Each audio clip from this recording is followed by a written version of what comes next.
मुंबई में सेना की कैंटीन में भीषण आग। मझगांव डॉकयार्ड में कैंटीन से भड़की चिंगारी। घंटों मशक्कत के बाद आग पर काबू पाया गया। आज हरियाणा में पीएम मोदी की मौजूदगी में मनोहर लाल खट्टर लेंगे सीएम पद की शपथ। रामविलास शर्मा, अनिल विज और कैप्टन अभिमन्यु भी ले सकते हैं मंत्री पद की शपथ। महाराष्ट्र में सियासी टेंशन के बीच एनडीए को आज पीएम देंगे हाई टी पार्टी। बगैर उद्धव चाय की चुस्कियां लेंगे शिवसेना के सांसद। कल मुंबई के कार्यक्रम में भी नहीं पहुंचे थे उद्धव। शिवसेना के बगैर ही महाराष्ट्र में सरकार बनाने की तैयारी में बीजेपी। पीटीआई के हवाले से खबर, पीएम पर उद्धव के हमलों को नहीं भुला पाए हैं बीजेपी कार्यकर्ता। एक्शन में सीएम अखिलेश यादव। यूपी में 75 दर्जा प्राप्त राज्य मंत्रियों पर गिरी गाज। मंत्रियों के रवैये से नाराज थे सीएम। और हिंदी फिल्मों के मशहूर खलनायक सदाशिव अमरापुरकर की हालत गंभीर। फेफड़े में इन्फेक्शन के बाद मुंबई के कोकिलाबेन अस्पताल के आईसीयू में भर्ती।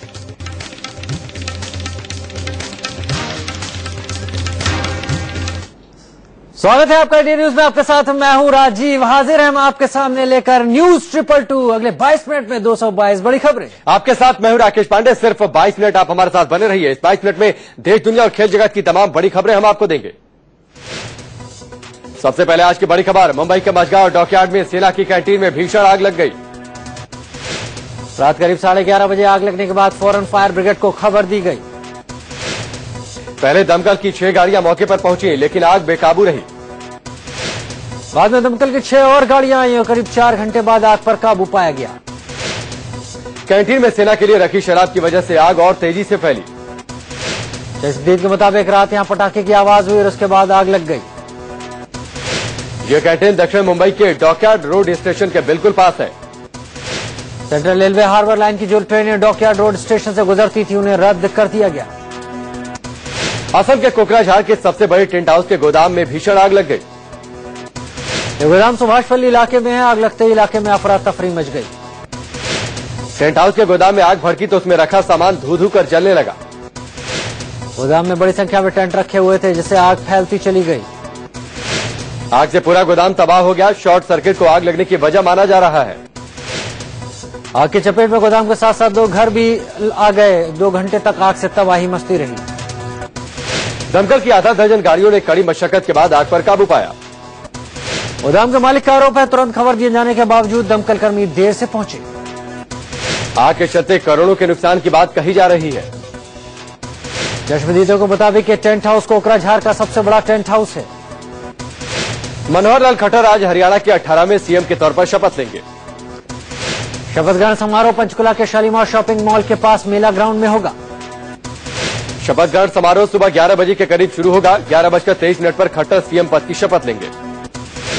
खट्टर के साथ प्रोफेसर रामविलास शर्मा, अनिल विज, कैप्टन अभिमन्यु, ओम प्रकाश धनखड़, प्रेमलता, अमिता जैन भी मंत्री पद की शपथ ले सकते हैं। शपथ ग्रहण समारोह में हिस्सा लेने पीएम नरेंद्र मोदी भी पंचकुला जाएंगे। प्रधानमंत्री नरेंद्र मोदी 15 साल बाद पंचकुला आएंगे। 90 के दशक में बतौर पंजाब, हरियाणा और चंडीगढ़ बीजेपी प्रभारी मोदी पंचकुला में रह चुके हैं। पीएम मोदी शपथ ग्रहण समारोह स्थल से करीब 1 किलोमीटर दूर एक मकान में रहते थे। हालांकि व्यस्त 90 के दशक में बतौर पंजाब, हरियाणा और चंडीगढ़ बीजेपी प्रभारी मोदी पंचकुला में रह चुके हैं। पीएम मोदी शपथ ग्रहण समारोह स्थल से करीब 1 किलोमीटर दूर एक मकान में रहते थे। हालांकि व्यस्त कार्यक्रम के चलते पीएम वहां नहीं जा पाएंगे। पीएम दिल्ली से सीधे चंडीगढ़ एयरपोर्ट पर उतरेंगे और सड़क के रास्ते पंचकुला के मेला ग्राउंड पहुंच जाएंगे। समारोह में हिस्सा लेने के बाद प्रधानमंत्री तुरंत वापस दिल्ली लौट आएंगे। बीजेपी अध्यक्ष अमित शाह भी शपथ ग्रहण समारोह में हिस्सा लेने पंचकुला पहुंचेंगे। इसके अलावा आडवाणी, मुरली मनोहर जोशी, सुषमा स्वराज और अरुण जेटली भी शिरकत कर सकते हैं। बीजेपी पार्लियामेंट बोर्ड और मार्गदर्शन मंडल के सदस्यों को लाने ले जाने के लिए 2 चार्टर प्लेन का इंतजाम किया गया। पंजाब के सीएम प्रकाश सिंह बादल, एमपी के सीएम शिवराज सिंह चौहान, छत्तीसगढ़ के सीएम रमन सिंह भी इस समारोह में हिस्सा लेंगे। इसके अलावा योग गुरु बाबा रामदेव, श्री श्री रविशंकर, गुरमीत बाबा राम रहीम के भी समारोह में आने की संभावना। शपथ ग्रहण समारोह में प्रदेश भर से बीजेपी के लाखों कार्यकर्ता जुटेंगे, लिहाजा खास इंतजाम किए गए हैं। पंचकुला में पहली बार कोई सीएम शपथ लेगा। 13 एकड़ के मेला ग्राउंड में 4 स्टेज होंगे। मैदान में 20,000 कुर्सियां मंगाई गई हैं। 5,000 वीआईपी पास छपवाए गए हैं। सुरक्षा के लिए 3,000 से ज्यादा पुलिसकर्मियों को तैनात किया गया है। जनरल अस्पताल पंचकुला में पीएम के लिए सेफ रूम बनाया गया है। इसके अलावा जिले के सभी हॉस्पिटल हाई अलर्ट पर रखे गए हैं। मनोहर लाल खट्टर हरियाणा में बीजेपी के पहले सीएम होंगे। बीजेपी को 90 सदस्यीय विधानसभा में 47 सीटें मिली। एमएल खट्टर पहली बार करनाल से विधायक बने हैं और पहली बार में ही सीएम बनेंगे। खट्टर ने करनाल विधानसभा सीट से 63,773 वोटों से जीत हासिल की। 60 साल के खट्टर 24 साल की उम्र में आरएसएस से जुड़े और 35 साल तक जुड़े रहे। आरएसएस के बाद खट्टर बीजेपी में पहुंच गया। करीब 20 साल तक संगठन में रहे। इस दौरान खट्टर ने पीएम नरेंद्र मोदी के साथ भी कई राज्यों में संगठन के लिए काम किया। मनोहर लाल खट्टर मूल रूप से पंजाबी हैं और राज्य के पहले पंजाबी सीएम होंगे। भजन लाल के बाद 18 साल बाद हरियाणा में नॉन जाट सीएम बनेगा। खट्टर का जन्म रोहतक जिले के निदाना में हुआ था, मगर उनके दादा विभाजन के बाद पाकिस्तान से भारत आए थे। खट्टर ने दिल्ली विश्वविद्यालय से ग्रेजुएशन किया। उन्होंने दिल्ली के सदर बाजार में दुकानदारी में भी हाथ आजमाया था। समाचार एजेंसी पीटीआई के मुताबिक बीजेपी महाराष्ट्र में अकेले सरकार बनाने के पक्ष में है। एजेंसी ने सूत्रों के हवाले से लिखा है कि बीजेपी के स्थानीय नेता शिवसेना के साथ गठबंधन के खिलाफ है। पीटीआई के मुताबिक बीजेपी एनसीपी के साथ बाहरी समर्थन के साथ अल्पमत की सरकार बनाने की सोच रही है। बताए जा रहे कि कार्यकर्ता प्रचार के दौरान उद्धव के पीएम पर निजी हमलों से गुस्से में है। शिवसेना सुप्रीमो उद्धव ठाकरे मुंबई में कल रिलायंस के एक कार्यक्रम में भी नहीं आए, जहां पीएम मौजूद थे। माना जा रहा था कि इस कार्यक्रम के बाद उद्धव और पीएम के बीच मुलाकात हो सकती है। हालांकि शिवसेना सांसद विनायक राउत ने कहा, पीएम अस्पताल के उद्घाटन के लिए आए थे, लिहाजा सियासी बातचीत मुमकिन नहीं थी। राउत ने उद्धव ठाकरे से मुलाकात के बाद कहा कि बीजेपी से बातचीत सोमवार से शुरू होगी। बीजेपी 27 अक्टूबर को महाराष्ट्र के मुख्यमंत्री पद के लिए देवेंद्र फडणवीस के नाम पर मोहर लगा सकती है। सूत्रों से खबर है कि महाराष्ट्र में 30 अक्टूबर को सीएम का शपथ ग्रहण समारोह होगा। 29 को मुहूर्त अच्छा नहीं है। कल केंद्रीय मंत्री नितिन गडकरी ने नागपुर में संघ प्रमुख मोहन भागवत से मुलाकात की। खबर है कि दोनों के बीच महाराष्ट्र में सरकार बनाने और मुख्यमंत्री के मसले पर बातचीत हुई। प्रधानमंत्री नरेंद्र मोदी आज एनडीए नेताओं को और सांसदों को टी पार्टी देंगे। 7 RCR में पीएम आवास पर होने वाली इस टी पार्टी को हाई टी पार्टी का नाम दिया गया है। इस हाई टी पार्टी में एनडीए के सभी सहयोगी दलों के प्रमुखों के शामिल होने की उम्मीद है। इस पार्टी में शिवसेना के सांसद मौजूद रहेंगे, हालांकि उद्धव ठाकरे नहीं आएंगे। प्रधानमंत्री मोदी ने कल दिल्ली के बीजेपी दफ्तर में दिवाली मंगल मिलन के तहत देश के वरिष्ठ पत्रकारों से मुलाकात की। पीएम बनने के बाद पत्रकारों से ये मोदी की पहली सार्वजनिक मुलाकात थी। कार्यक्रम में आए तकरीबन 500 पत्रकारों ने पीएम से हाथ मिलाया, उनकी पीठ भी थपथपाई।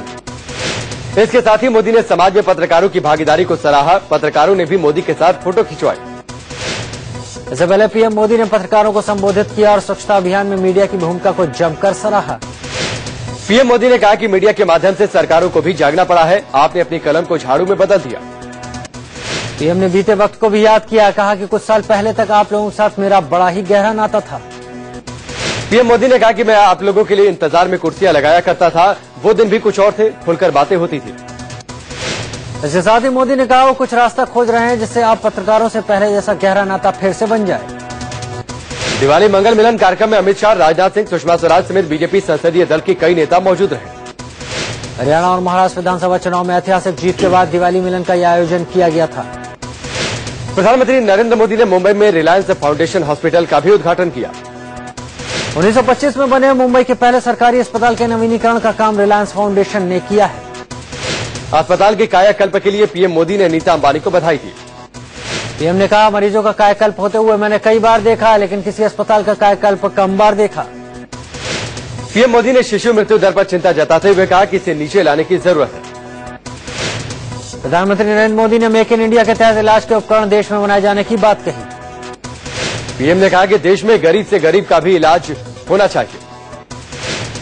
इस समारोह में अंबानी परिवार के अलावा सचिन तेंदुलकर, MS धोनी, अनिल कुंबले और सुनील गावस्कर समेत कई क्रिकेटर भी शामिल हुए।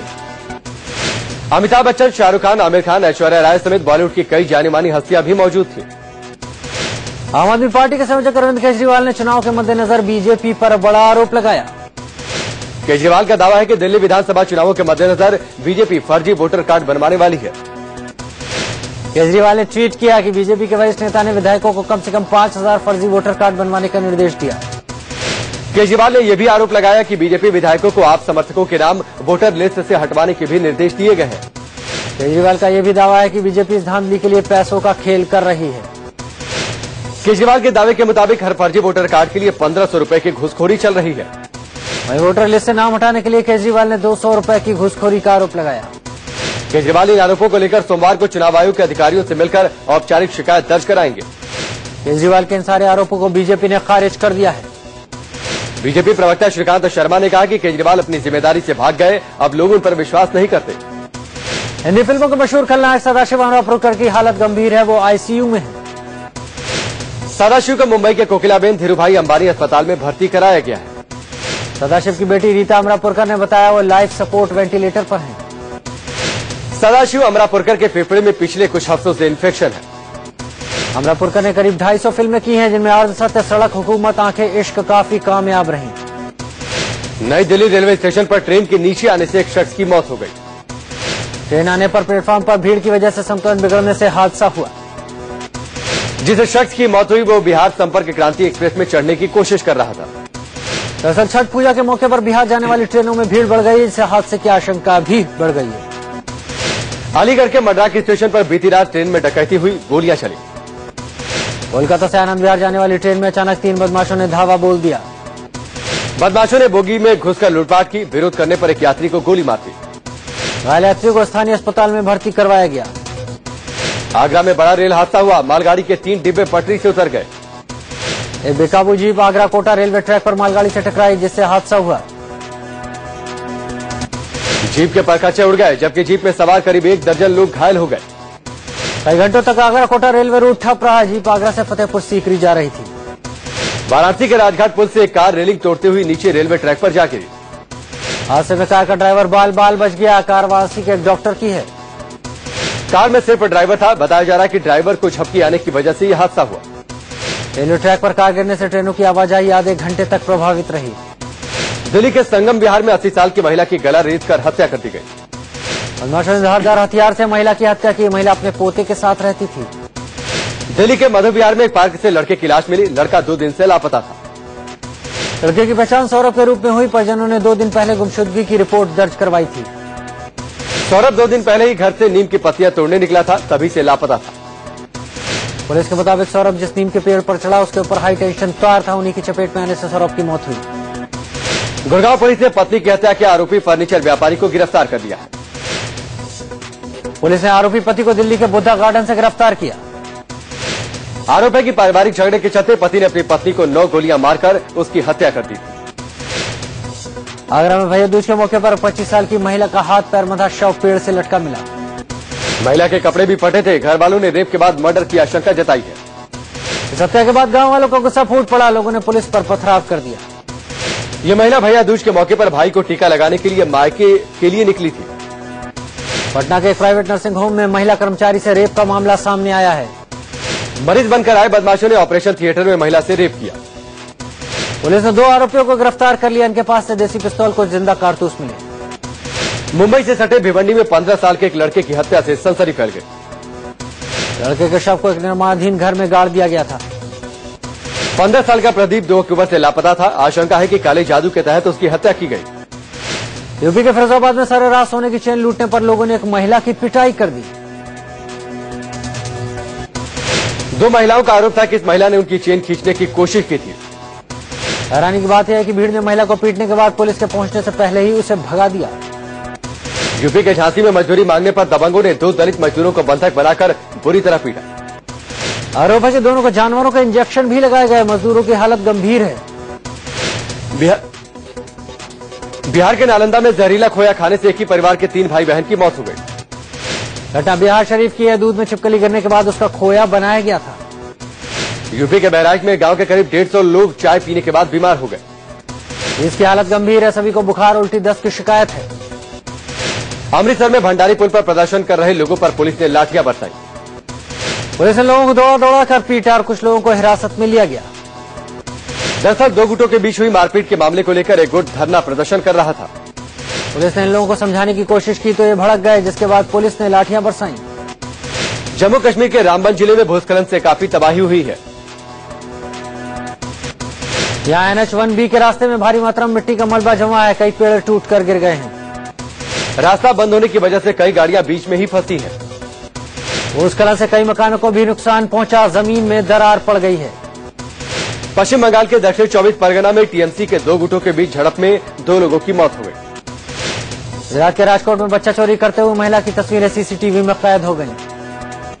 महिला ने चामुंडा मंदिर से 7 महीने के बच्चे को चुराया। पुलिस महिला की तलाश में जुटी है। नोएडा के बिशनपुरा से 26 सितंबर से लापता मासूम अभिनव को लिए लोगों ने कैंडल मार्च निकाला।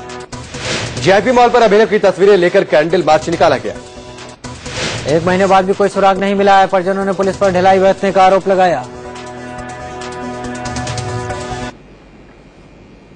के लिए भारत और चीन के बीच आज से 2 दिन की बैठक शुरू हो रही है। विदेश मंत्रालय के आला अधिकारी सीमा पर हालिया तनाव जैसे हालात से बचने को लेकर बातचीत करेंगे। झारखंड और जम्मू कश्मीर में विधानसभा चुनावों की तारीखों का ऐलान हो गया है। चुनाव आयोग ने कल प्रेस कॉन्फ्रेंस कर इन दोनों राज्यों में चुनाव का ऐलान किया। 5 चरणों में चुनाव होंगे। चुनाव आयोग ने 25 नवंबर, 2 दिसंबर, 9 दिसंबर, 14 दिसंबर और 20 दिसंबर को चुनाव कराने का फैसला किया है।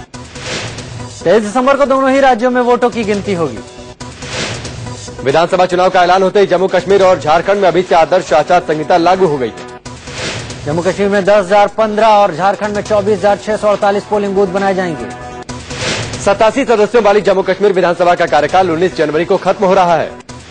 81 सदस्यों वाली झारखंड विधानसभा का कार्यकाल 3 जनवरी को खत्म हो रहा है। जम्मू कश्मीर में चुनाव के ऐलान का सत्तारूढ़ पार्टी नेशनल कॉन्फ्रेंस ने विरोध किया है। नेशनल कॉन्फ्रेंस ने कहा, आपदा को देखते हुए यह समय चुनाव के लिए सही नहीं है। दिल्ली में भी 3 विधानसभा सीटों महरौली, तुगलकाबाद और कृष्णानगर के लिए 25 नवंबर को उपचुनाव होगा। दिल्ली की इन 3 विधानसभा सीटों के उपचुनाव के नतीजे भी 23 दिसंबर को ही आएंगे। बीजेपी के 3 विधायकों के सांसद बनने के बाद ये सीटें खाली हुई थी। दिल्ली में उपचुनाव के ऐलान के साथ ही संकेत मिला कि फिलहाल दिल्ली में विधानसभा चुनाव नहीं होने वाले हैं। हालांकि दिल्ली विधानसभा चुनाव पर सुप्रीम कोर्ट में एलजी नजीब जंग के जवाब का इंतजार है। अगर एलजी चुनाव की सिफारिश करते हैं तो दिल्ली की इन 3 सीटों पर उपचुनाव नहीं होंगे। प्रधानमंत्री नरेंद्र मोदी ने सफाई अभियान से जुड़ने के लिए एक बार फिर शशि थरूर की तारीफ की है। पीएम ने ट्वीट किया, स्वच्छ भारत मिशन में शशि थरूर की सक्रिय भागीदारी उत्साह बढ़ाने वाली है। दरअसल थरूर ने तिरुवनंतपुरम में सफाई अभियान में हिस्सा लिया था और उसकी तस्वीरें ट्विटर पर डाली थी। राज्य मंत्री डॉक्टर कुलदीप उज्ज्वल के पिता एक सब इंस्पेक्टर और 2 कांस्टेबलों को धमकाते हुए कैमरे में कैद हुए। पीएम मोदी ने थरूर की तस्वीरें रिट्वीट कर दी और इसे एक बड़ी कोशिश बताया। साफ सफाई के दौरान शशि थरूर ने न सिर्फ कूड़ा कचरा उठाया बल्कि कचरे में मरे पड़े हुए एक चूहे को उठाने से परहेज नहीं किया। इससे पहले कांग्रेस ने मोदी की तारीफ करने के आरोप में थरूर को प्रवक्ता पद से हटा दिया था। यूपी के सीएम अखिलेश यादव ने बड़ा फैसला लेते हुए सरकार के 75 दर्जा प्राप्त मंत्रियों को बर्खास्त कर दिया। सीएम ने संवैधानिक पदों पर सिर्फ 3 अध्यक्षों को बरकरार रखा है। यूपी के बागपत में एसपी नेता और दर्जा प्राप्त राज्य मंत्री के पिता की दबंगाई सामने आई। एसपी नेता धर्मपाल पर पुलिसकर्मियों को धमकाने और पशु तस्करी में शामिल अपराधियों को बचाने का आरोप लगा। लखनऊ के आलमबाग थाने में समाजवादी पार्टी के सभासदों ने जमकर बवाल मचाया। सभासदों ने समर्थकों ने थाने में तोड़फोड़ की, पुलिस की गाड़ी को भी निशाना बनाया। 2 पक्षों के झगड़े के बाद पुलिस ने कुछ लोगों को हिरासत में लिया था। सभासदों ने एक तरफा कार्रवाई का आरोप लगाया और हंगामा किया। दिल्ली के नंगली इलाके में छठ पूजा से पहले रंगारंग कार्यक्रम का आयोजन किया गया। लोकगीत के इस कार्यक्रम में विधायक राजेश गहलोत भी मौजूद थे। पश्चिमी दिल्ली के इस कार्यक्रम में भोजपुरी और मैथिली गीतों ने समा बांध दिया। और चलिए इसी के साथ